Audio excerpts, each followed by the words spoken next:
Muy buenas y bienvenido, bienvenida. Hoy vamos a hablar acerca de la metodología del RPE y del RIR. Básicamente son dos métricas que sirven para evaluar la intensidad y la fatiga de tus entrenamientos. El RPE lo podemos denominar como escala de esfuerzo percibido, mientras que el RIR como las repeticiones en reserva.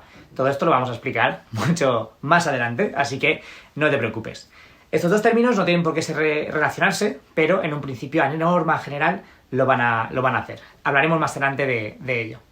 Con lo que quiero que te quedes es que no vale exclusivamente con realizar los ejercicios con sus respectivas series o con sus repeticiones, ya que es necesario un feedback por tu parte para saber a qué intensidad o a qué grado, digamos, de esfuerzo estás sometiendo al cuerpo en función de ese ejercicio. Vamos a empezar por lo que es el rango de esfuerzo percibido, o el RPE, que lo verás dentro de lo que son las sesiones. Ese carácter del esfuerzo que te he mencionado anteriormente se tiene que medir de alguna forma, o evaluar de alguna forma. Lo vamos a hacer con el RPE, ¿vale? Que es uno de los métodos más sencillos que podemos llegar a utilizar. Tenemos que entender que el RPE va del 1 al 10, ¿vale? Siendo 1 el mínimo y el 10 el máximo, es decir, 1 no me está costando nada y el 10 me quiero morir. Si yo te estoy pautando, por ejemplo, un esfuerzo de 7, pues es un esfuerzo medio tirando casi a alto, ¿vale? Medio moderado.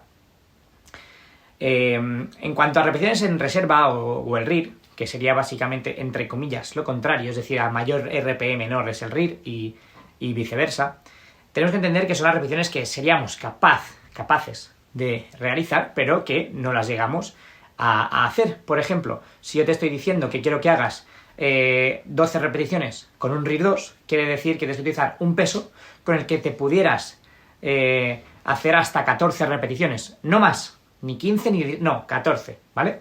Entonces eso significaría un RIR 2, que corresponde en un principio a un RPE 8, pero que veremos que no tiene por qué cumplirse y no tiene por qué ser así.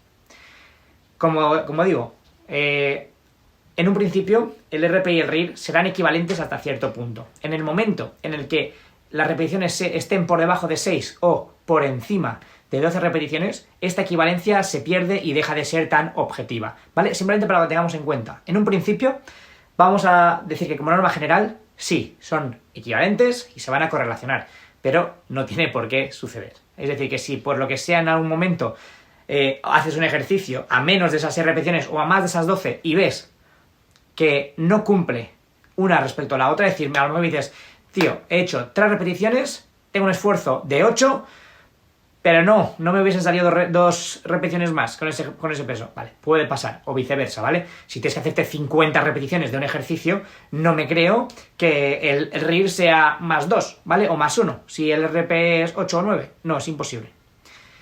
Vale, ventajas de este método. Básicamente te permite conocerte mucho más como deportista o como atleta, ¿vale? Porque conseguimos ver ese grado de esfuerzo e intensidad que puedes alcanzar.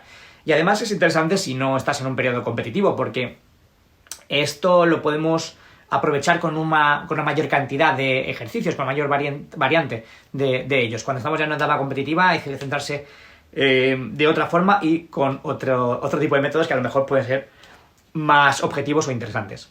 Las desventajas principalmente, pues que no vamos a tener, digamos, de forma objetiva la carga que vamos a utilizar, porque sí, sabemos las repeticiones, las series, el grado de esfuerzo, pero ¿y el tonelaje total? Es decir, ¿con qué cargas vas a tener que trabajar todas esas series y todas esas repeticiones? No lo sabes, es un poquito autorregulador.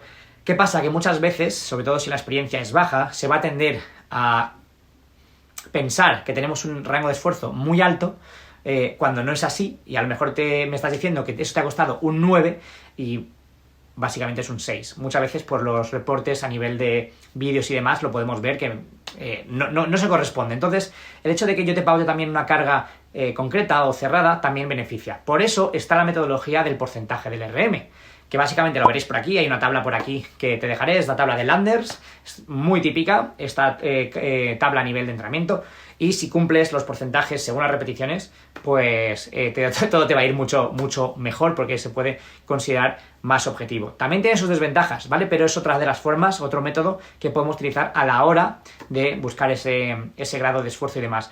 No me la sé de memoria, pero imagino que el 75% de la carga serán alrededor de 10 repeticiones, así que tú imagínate que quiero que me hagas solamente 8 repeticiones con el 75% de la carga. Imagínate que tu repetición máxima, es decir, solo puedes hacerte una repetición con 100 kilos en sentadilla, ¿vale? Entonces el 75% de eso son 75 kilos. Si me haces 75 kilos a 10 en un principio, es tu máximo y no podrías hacerte 11, ¿vale? Porque está ahí en la tabla. Pero si te pido hacer solamente 8, en un principio es un RIR 2, ¿vale? Lo podemos entender así, es decir, que incluso podríamos tenerlo en cuenta de utilizar este método de RPE-RIR con este método de porcentaje de RMs y unirlo todo junto, que es básicamente lo que yo a personal lo hago. Porque en función del ejercicio o en función de, yo qué sé, la motivación que tenga ese día, pues te puedo decir, mira, hoy no me noto bien como para estar viendo los porcentajes. Hoy me tocan 180 kilos en sentadilla, pues no me apetece saber si realmente es así. Voy a buscar, porque a lo mejor mi esfuerzo ese día es menor y me tengo que meter 175, no pasa nada, ¿vale? Entonces, saber utilizar el método del RPE y el RIR con el porcentaje del RM y unirlo nos ayuda muchísimo más, porque es una forma de realmente ser objetivos con la intensidad o el grado de esfuerzo que queremos implementar. Por eso, en las sesiones, en los programas que tú veas que vayamos a ir haciendo y completando, tienes las tres opciones, ¿vale? Tienes el RPE por un lado, el RIR por el otro y el porcentaje del RM por el otro. El objetivo, ¿vale?, es que se puedan correlacionar lo máximo posible, que como te digo, no siempre va a ser así, pero mejor hacerlo de esa forma que hacerlo mal. También es importante que tengas en cuenta que es preferible que vayas a un poco más de intensidad que te quedes corto. Sobre todo si eres novato, porque lo más seguro es que al ser principiante tiendas a imaginarte que tienes un esfuerzo muy alto cuando no es así. Entonces es mejor tirar un poco más a la alta que tirar un poco más a la baja. Aún así, como te digo, tienes esas tres opciones del RPE y el RIR, que para mí mis preferidas, y por otro lado tienes el porcentaje del RM, que es muy objetivo si realmente lo sabes medir bien. En la propia aplicación tienes la calculadora, que en la cual te mide los porcentajes del RM, así que también no tendrías ningún problema en realizarlo. Y nada, con esto me despido, espero que te haya quedado muy claro y nos vemos en el siguiente vídeo. ¡Saludo!